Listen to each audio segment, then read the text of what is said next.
College की Christmas की छुट्टियों में कॉलेज में दो लड़कियां वो अपने हॉस्टल में अकेली रह रही थी, क्योंकि बाकी सभी लड़कियां छुट्टियों के दौरान घर पर जा चुकी थी। वे दोनों लड़कियां अपने हॉस्टल में स्टडी करने वाली थी, लेकिन वे दोनों ही लैपटॉप में घंटों तक इंटरनेट चलाती रही।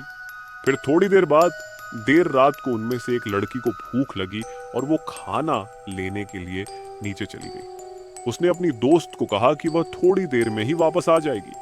वह चाबी लेकर नीचे चली गई ताकि किचन का दरवाजा खोल सके। दूसरी लड़की अपने कमरे में बैठकर लैपटॉप चला रही थी। फिर थोड़ी देर बाद उसे नींद आने लगी, इसलिए उसने कपड़े बदले और वह सोने के लिए चली गई। फिर जैसे ही वह सोने वाली थी, उसे गड़गड़ाने के साथ कराहने की आवाज सुनाई दी। वह बिस्तर पर जम गई। उसका दिल तेजी से धड़क रहा था। वह आवाज तो बंद हो गई थी, लेकिन उसकी जगह उसे कुछ घसीटने का शोर सुनाई देने लगा। वह लड़की बहुत डर गई थी। वह दरवाजा बंद नहीं कर सकती थी, क्योंकि उसकी रूममेट चाबियां लेकर चली गई थी। जैसे जैसे वह आवाज उसके करीब आती गई, वह डर के मारे कांपती रही। धीरे धीरे घसीटने की आवाज उसके करीब आती गई, लेकिन फिर वह आवाज अचानक से दरवाजे के ठीक बाहर बंद हो गई।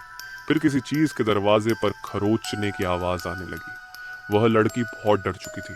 वह अपने पलंग से उठी और कमरे की अलमारी में जा छुपी। वह लड़की इतना डर चुकी थी कि वह डर के मारे हिल तक नहीं पा रही थी।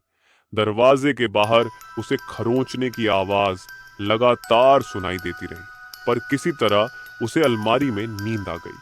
जब सुबह हुई तो वह धीरे धीरे अलमारी से बाहर निकली। अब खरोंचने की आवाज बंद हो चुकी थी, लेकिन वह अभी भी दरवाजा खोलने से डर रही थी।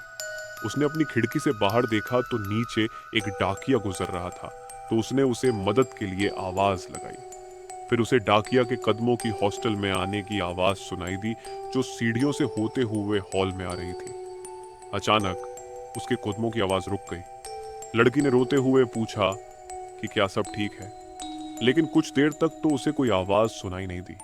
लेकिन फिर थोड़ी देर बाद उसने कहा कि हाँ, सब कुछ ठीक है। फिर डाकिये ने कहा कि तुम अपने कमरे में रहना, मैं पुलिस को बुला रहा हूँ।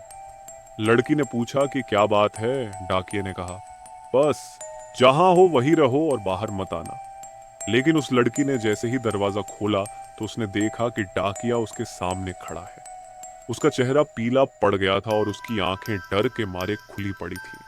जब उसने नीचे देखा तो वह डर के मारे जोर से चिल्लाने लगी।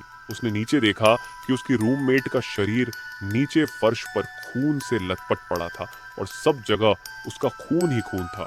उसके सिर में किसी ने एक कुल्हाड़ी घोंप रखी थी और मदद मांगने के कारण उसके नाखून दरवाजे पर घिस गए थे और उनमें से खून निकल रहा था।